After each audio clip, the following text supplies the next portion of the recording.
El conferencista que nos estará acompañando es el doctor Dumas Galvez, el cual nos estará hablando sobre las hormigas y su interacción con patógenos. Recuerden que luego del ciclo de la conferencia estaremos respondiendo las preguntas, entraremos en el periodo de preguntas. Cualquier pregunta que deseen o quieran hacer pueden dejarlas a través del chat. Les agradezco a todos que por favor permanezcan con sus micrófonos y las cámaras apagadas. Y bueno, sin más que decir, quedan con el profesor. ¿Qué tal, profe? ¿Cómo está?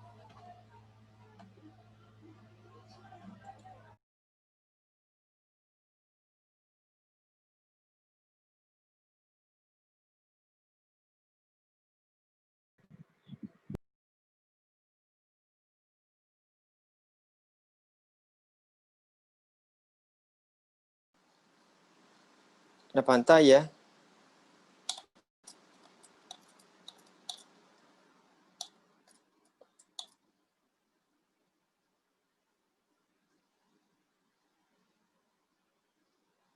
¿Me escucha? Sí, profe, correcto, se les Ok, escucha. ok. Entonces inicio con mi presentación. Bueno, yo soy profesor asociado al programa de entomología, para los que no me conocen. También soy, ahora mismo hago un postdoc con el Smithsonian, Instituto de Smithsonian de Investigaciones Tropicales, y soy miembro del Sistema Nacional de Investigación. Esta diapositiva resumo parte de mi investigación en los últimos 4 o 5 años, cubriendo interacciones de presa-depredador en arañas, y en escorpiones también, en arácnidos, también interacción entre vertebrados usando ñeques y ocelotes. Es el trabajo de tesis de un estudiante actualmente. Además de que hemos trabajado con los toritos. Entonces, sí, yo voy a hablarles de hormigas y el pantallazo general a manera de introducción. O sea, el hecho de que las hormigas como insectos sociales viven en estaciones, densidades muy altas en sus nidos, y usualmente el parentesco y la relación genética entre ellas es muy alta. Recuerden que para muchas hormigas la reina es la que produce a todas las obreras. Entonces esto reduce la diversidad genética del grupo y podría aumentar el riesgo de que ocurran epidemias dentro de la colonia. Entonces para ello ellas han desarrollado varios mecanismos de defensa. Pero antes de entrar en eso, aquí hay les tengo que explicar cómo funcionan estos hongos patógenos que son uno de los enemigos naturales de las hormigas y de muchos otros insectos. El cilindro que se ve aquí es un modelo de una larva de insecto. O sea, la espora cae en la cutícula, atraviesa la cutícula y se desarrolla internamente del insecto y luego y nuevamente esporula y llega a infectar a otros insectos. Aquí entre paréntesis le apunto humedad porque en gran medida estos hongos dependen de humedad ambiental para poder causar una infección en el insecto hospedero. Acá tengo 2 ejemplos de la hormiga que yo trabajo, Ectatoma ruidum, Metarrhizum bruneum arriba y Beauveria baciana abajo. Si ven, esto ya es el estadio de esporulación, ya las hormigas murieron hace mucho tiempo. Uno de los mecanismos de defensa que utilizan las hormigas es simplemente acicalarse, limpiarse a sí mismos. De esta forma pueden remover bacterias y hongos de la cutícula. También está el acicalamiento mutuo. Una hormiga realiza sobre otra. La trofalaxis en sí, que inicialmente se creía que era simplemente el intercambio de alimentos entre hormigas. Una hormiga con hambre le daba una señal a una hormiga que tenía comida y recibía alimentos. Pero resulta que aparentemente en ese intercambio de fluidos, una hormiga que ha estado expuesta a un patógeno y haya desarrollado un tipo de resistencia, puede pasar esa resistencia a la hormiga que lo recibe. Entonces este sería otro mecanismo. Acá tenemos que algunas especies utilizan veneno, ya sea para defensa, pero aparentemente también para protección contra patógenos. Y un caso extremo es esta Camponotus, que se encuentra aquí en Panamá, por cierto, que es capaz de beber veneno, y ese veneno en el estómago le permite matar a una bacteria patógena, entomopatógena, y aumenta su probabilidad de supervivencia. Acá tenemos otros casos más drásticos. Ocurre en algunas hormigas del género Lasius, por ejemplo, larvas, pupas infectadas con estos patógenos. Arriba tenemos la imagen de la pupa todavía entera, pero hay un momento en que la infección es tan alta que las hormigas no la pueden salvar básicamente y empiezan a morderla, y a partir de cuando abren huequitos en la cutícula empiezan a rociar el veneno y eventualmente destruyen a la pupa y al patógeno adentro. Acá tenemos otro ejemplo. Este tiene que ver con el aislamiento que realizan las hormigas cuando se dan cuenta que ya están enfermas. En amarillo tenemos las hormigas forrajeras, las que salen a buscar comida. En verde están las que permanecen dentro del nido, las niñeras. Y en este estudio, las hormigas tenían estas etiquetas que les permitía monitorearlas a lo largo del tiempo. Y las que están con los puntos negros son hormigas que fueron inoculadas con el hongo este patógeno. Después de esa inoculación, esas hormigas inoculadas pasaron mucho más tiempo fuera del nido y con menos interacciones con el resto de la colonia. O sea, una forma de aislamiento para evitar que el patógeno se pasara a sus compañeras. O sea, un concepto al que ya nos hemos habituado recientemente y que definitivamente tiene un fondo evolutivo, si consideramos que las hormigas ya lo aplican desde hace mucho tiempo. Entonces acá tenemos otra forma de aislamiento similar. Acá en este caso los individuos infectados salen del nido y pasan tiempo fuera del nido y eventualmente mueren fuera del nido. También tenemos la inmunidad de rebaño y este concepto se basa en la diversidad del grupo. Aquí lo que tenemos es un ejemplo donde todos los individuos de la colonia son susceptibles. La amarilla representa a la reina y los círculos las obreras. Y en este caso, la infección se transmite rápidamente en el grupo.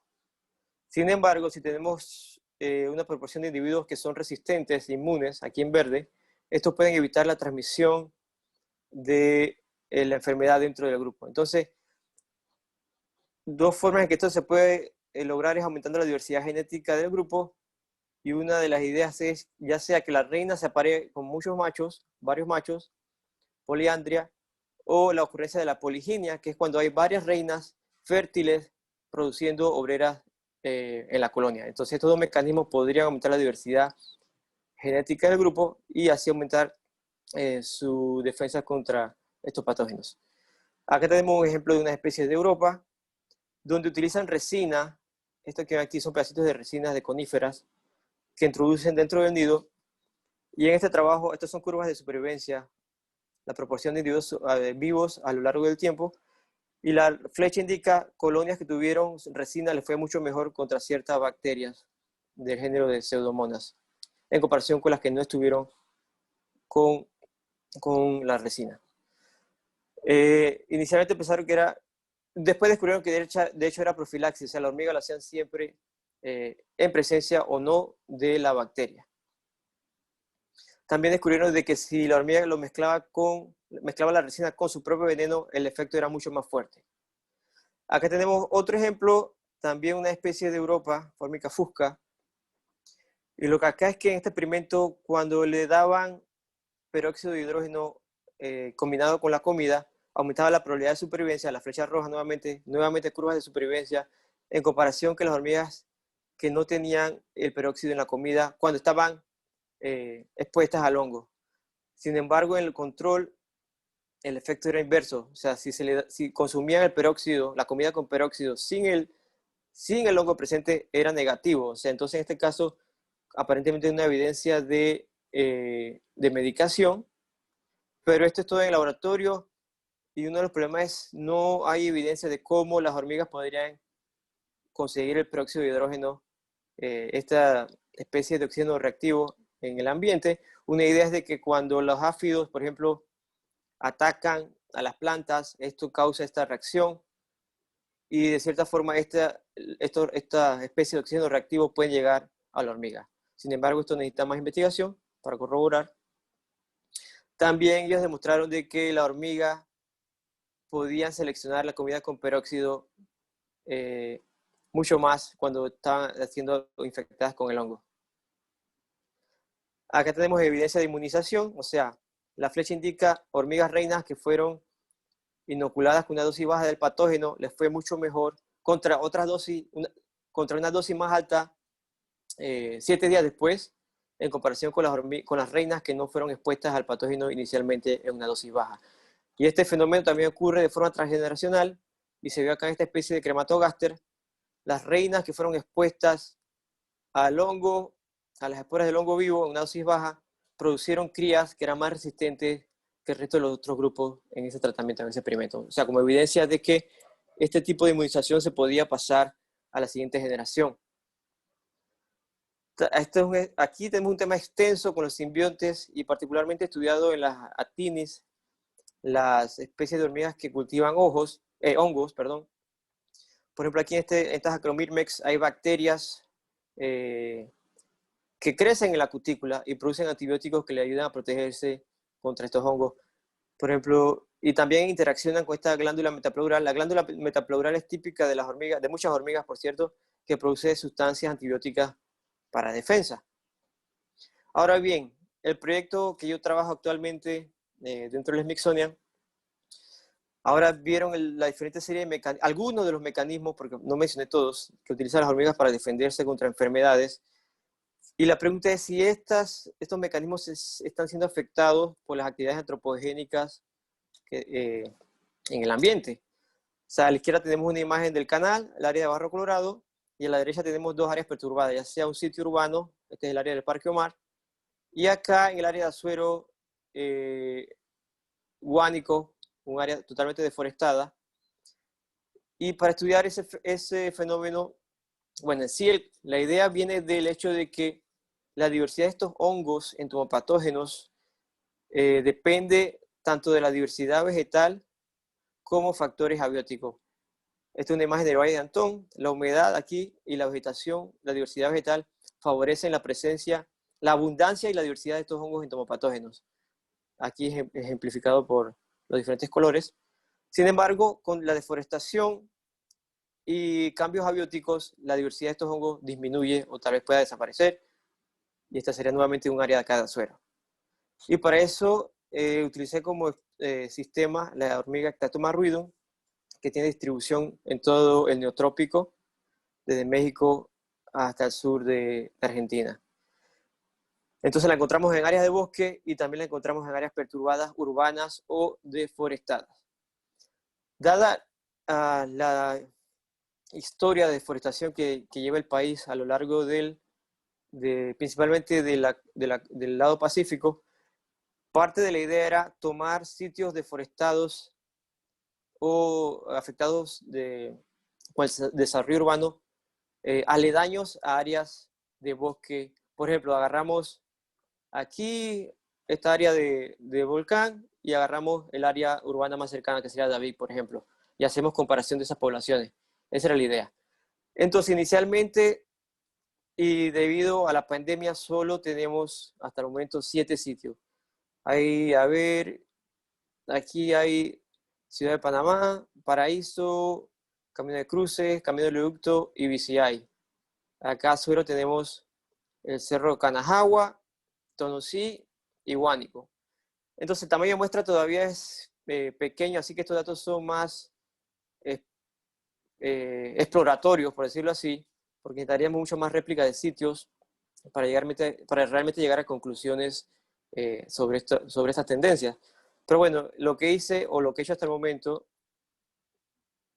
se me congeló aquí, ahora sí. Entonces hay dos formas de compararlos, la resistencia de estas hormigas. Una es simplemente haciendo inoculaciones de las hormigas con soluciones del hongo con una micropipeta. La otra es midiendo los componentes del sistema inmune en la hemolinfa. Por ejemplo, uno de ellos es la fenoloxidasa. Entonces así podríamos comparar las poblaciones de los diferentes sitios perturbados versus sitios de bosque. Dado de que también la fisiología de cada individuo interfiere o es importante en los resultados, además de que el comportamiento de la hormiga también le ayuda a defenderse, hay que evaluar tanto la fisiología como el comportamiento en los experimentos de las hormigas en las diferentes poblaciones. Por ejemplo, este trabajo de aquí, nosotros descubrimos de que si a la hormiga una especie del género Trachymirmex se le daba el hongo germinado o sin germinar, la respuesta de la hormiga, la estrategia de defensa comportamental era distinta.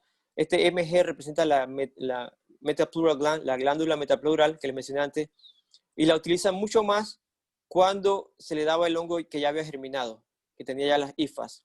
Sin embargo, cuando se le presentaba el hongo sin germinar, utilizaban más esto que se llama planting, y esto significa que agarraban el hongo, el jardín. Recuerden que las actinias utilizan un hongo para alimentar a sus larvas, y ese mismo hongo lo sembraban sobre este hongo patógeno. Esto se hizo con Metarrhizium, con Beauveria y con Scoboxys, que Scoboxys es un hongo que ataca al jardín, no necesariamente a las hormigas, pero al jardín que ellas cultivan. Entonces, también hay evidencia de muchos otros trabajos de cómo el comportamiento ayuda a sobrevivir contra patógenos, en este caso las hormigas, estas Lasius, limpiando a esta hormiga que fue infectada o contaminada con el hongo. Entonces, en sí, y esto sí entra dentro del tema de la bioferia, estos experimentos fueron en mi casa, y acá eran inoculaciones individuales, cada hormiga en un tubo de ensayo con agua, y acá en grupos, y eran dentro de plato Petri, grupos de 3, y una de las hormigas estaba marcada con rojo, y a esa hormiga era la que se le hacía la inoculación del hongo o la solución control. Aquí ven un ejemplo de alguna de las réplicas, y luego simplemente se monitorea la supervivencia de esas hormigas. Algunas covariables que se utilizan para el análisis es el tamaño de la cabeza, que esta es una estimación del tamaño del cuerpo de la hormiga, también el tamaño de la colonia donde la hormiga proviene, o el color de la colonia. Resulta que hay cierta variación en la coloración de esta especie de negro a un tono rojizo, y entonces eso también lo añadí como covariable para el análisis. Acá la imagen de esto, solamente estoy mostrando los experimentos que se hicieron o que hice con Metarrhizium bruneum. Entonces aquí tenemos aquí las inoculaciones individuales. O sea, la inoculación con Metarrhizium para las hormigas de áreas perturbadas y de bosque reduce la supervivencia en comparación con los controles. O sea, indicando de que el hongo les causa daño, es patógeno. Sin embargo, no hay diferencia entre si la hormiga viene de áreas perturbadas o de bosque. O sea, no hubo diferencias. Sin embargo, hubo un efecto, una interacción entre el hábitat y la región. Acá abajo les pongo los detalles estadísticos abajo de la pantalla a la izquierda. Lo que sugeriría, por ejemplo, si se fijan, que las hormigas que vienen de áreas perturbadas de Azuero, de Huánico y de Tonosí, solamente son 2 sitios, le está yendo peor que al resto de las hormigas que vienen de área de bosque de Azuero o de área perturbada del canal o área de bosque del canal. O sea, de cierta forma sugiere que el efecto es peor en Azuero, que de por sí ya tiene una tradición histórica de perturbación, y de áreas perturbadas dentro de Azuero. Pero esto no es para el hongo, esto es la combinación, este valor es la combinación de tanto controles como hongos. Así que habría que todavía hacer más réplicas.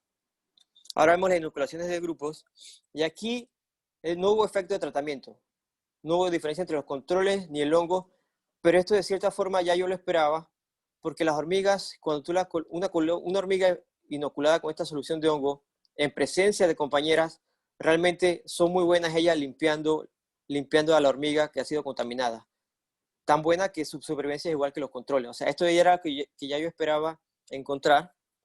Sin embargo, nuevamente acá hubo una interacción, y cuando lo analizamos por región, en lugar de utilizarlo por hábitat perturbado o bosque, encontramos de que las hormigas que fueron inoculadas con el hongo de Azuero les fue mucho peor que a las del área del canal.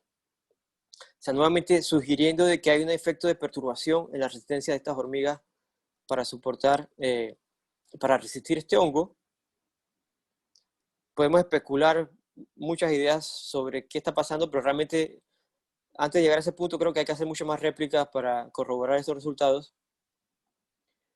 Y en sí, bueno, básicamente hay que hacer más experimentos para realmente hacer comparaciones de las poblaciones en los diferentes sitios, y esperemos que la pandemia o las restricciones mejoren en el futuro cercano para poder seguir con los experimentos, si no se ve complicado. Además de que hay otro número de experimentos de laboratorio que tienen que ser iniciados, medir los niveles de los componentes inmunes en las hormigas, medir la diversidad de hongos entomopatógenos en el suelo. Esto ya las muestras están congeladas, además de realmente mirar dentro de la diversidad genética de las hormigas, porque si llegáramos a encontrar diferencias, una de las explicaciones podría ser del hecho de que hormigas en áreas perturbadas tienen un alto nivel de endogamia en comparación con las que vienen de bosque. Entonces esto reduce la diversidad genética aún más y tal vez reduce su capacidad para resistir estos hongos. Así que todavía hay mucho trabajo que hacer. Esperemos que se pueda hacer todo esto en el futuro. Agradecimientos a Carlos Vega y Eleodoro Bonilla que me han ayudado ya sea en el campo o en el laboratorio para colectar las hormigas o para medir las cabezas de las hormigas.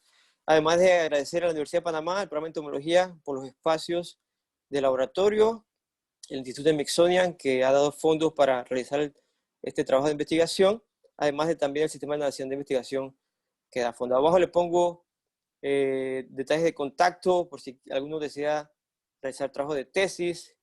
De hecho, están las posibilidades de realizar tesis totalmente virtuales, haciendo revisiones de literatura o metaanálisis. Y en sí, gracias por haber escuchado mi presentación.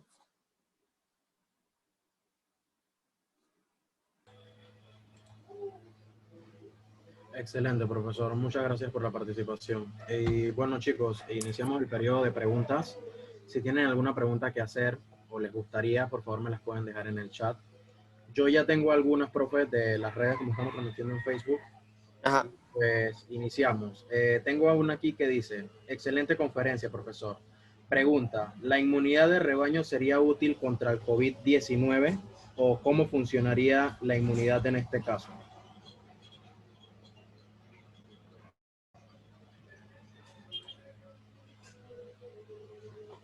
¿Me escucha? Ahora sí, profe. Sí. De hecho, el concepto de vacunación, eso es lo que busca, crear inmunidad de rebaño. Tú aumentas la proporción de individuos en la población que tiene resistencia y eso puede proteger a los que no estén vacunados, por ejemplo. O sea, reduce la tasa de transmisión del patógeno en la población. O sea, la vacunación se basa en la idea de la inmunidad de rebaño, las campañas de vacunación. Entendido, gracias. Otra, ¿qué beneficios ambientales se obtienen de la relación hormiga-hongo-ambiente? ¿O cómo las hormigas detectan la diferencia o pueden detectar la diferencia entre los distintos hongos, germinados o no germinados? Esa es buena pregunta. Ahí, o sea, aquí habría que trabajar a nivel de fisiología y el sistema neurológico de las hormigas, pero eso no lo puedo responder. Hay evidencia de termitas donde los mismos, en las antenas de las termitas, ahí se hace el reconocimiento. Y esto es un ejemplo de una especie en Japón. Yo conozco a la muchacha que trabaja en eso. Y ella descubrió que en las antenas la termita puede reconocer si el hongo es patógeno o no. Quizás está ocurriendo lo mismo en las hormigas, pero realmente esto es investigación. O sea, uno puede especular de qué está pasando, pero en ciencia cierta hay que investigarlo para ver qué es lo que ocurre. Entiendo. Bueno, tenemos una pregunta aquí. Dice, pregunta, ¿la edad de las hormigas puede influenciar en su resistencia? Sí, posiblemente sí. No recuerdo sí hay evidencia de eso, pero no recuerdo las tendencias. Estoy adivinando de que entre más vieja, tal vez menos resistente, pero realmente no recuerdo. Además de que la edad influye a otros factores, por ejemplo, el tipo de labor que desarrollan.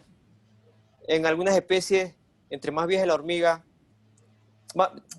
las hormigas jóvenes se dedican a cuidar a las crías. A medida que envejecen, se dedican a labores más peligrosas, por decirlo así, buscar comida, salir afuera del nido a buscar comida. En algunas especies, no todas. Entendido. Así que sí. Bueno, profe, tenemos otra acá. ¿Qué tipo de hongo o patógeno podría ser beneficioso para la colonia de hormigas? ¿O existe alguno que pueda ser beneficioso para la colonia de hormigas? Bueno, el mejor ejemplo son las actinis, las hormigas que cultivan hongos. Atas, Acromirmex, Trachimirmex, ese hongo, o sea, ese jardín se basa en un hongo simbionte. Tal vez pudiese haber especies, hay especies que tienen hongos que le crecen en la cutícula. Habría que investigar si ese hongo les es beneficioso a esas especies de hormigas. No recuerdo los géneros ni de las hormigas ni de los hongos, pero lo he leído en algún momento. Gracias, profesor. Tenemos otra aquí. dentro del grupo de hormigas que trabaja o estudia, ¿qué género o familia podría comentarnos que tiende a tener más resistencia contra los patógenos? Uy, está difícil. Eh, no he trabajado tantas hormigas. Yo en sí he trabajado pocas hormigas en esto de hongos. Una, dos, tres, cuatro. O sea, hay demasiadas hormigas y no podría. Hay literatura de gente donde comparó si las hormigas eran, por ejemplo, ese sería un buen ejemplo para que lo lean. Si las hormigas, comparando la resistencia de hormigas que eran arbóreas versus las que eran terrestres. Y la idea era de que las terrestres, al estar más expuestas a los hongos, deberían ser más resistentes. Pero yo creo que no encontraron diferencia en ese estudio entre terrestres o arbóreas. Pero en sí no puedo decirte qué hormigas, porque pienso que también va a depender de muchos de estos hongos son generalistas, pueden atacar cualquier insecto. O si es un tipo de especie de hormiga que es atacada por un hongo específico. Sí, realmente no sé la respuesta a eso en detalle. Entendido. Bueno, gracias, profesor. En las redes no tenemos más preguntas. Ok, nos lanzan una pregunta dentro del Zoom. ¿Cuántas especies de hongo atacan a las colonias de hormigas? ¿Son diferentes o es la misma especie que ataca a diferentes colonias? Como dije antes, algunos de estos hongos generalistas pueden atacar a cualquier hormiga, a cualquier insecto. Así que, en teoría, esos que son generalistas pueden atacar a cualquier hormiga. Hay casos de hormigas que son atacadas por un hongo específico. Creo que en Camponotus, de áreas húmedas, hay estos cordyceps. Habrán visto las fotos o los videos de un tallo que le sale por el cráneo al Camponotus. Yo creo que ese caso es bien específico de cordyceps atacando Camponotus. Hay otros géneros de hongos que pueden, o sea, asociados a la región donde están coevolucionando con las hormigas. Pero sí, hay muchos ejemplos de interacciones. Toca revisar la literatura. O sea, la respuesta es, hay generalismo de hongos hacia diferentes hormigas e insectos, pero también hay relaciones más específicas de hormigas con ciertos hongos. Entendido. Gracias, profesor. Mm. Bueno, chicos, ¿alguna otra pregunta que deseen hacerle al profesor?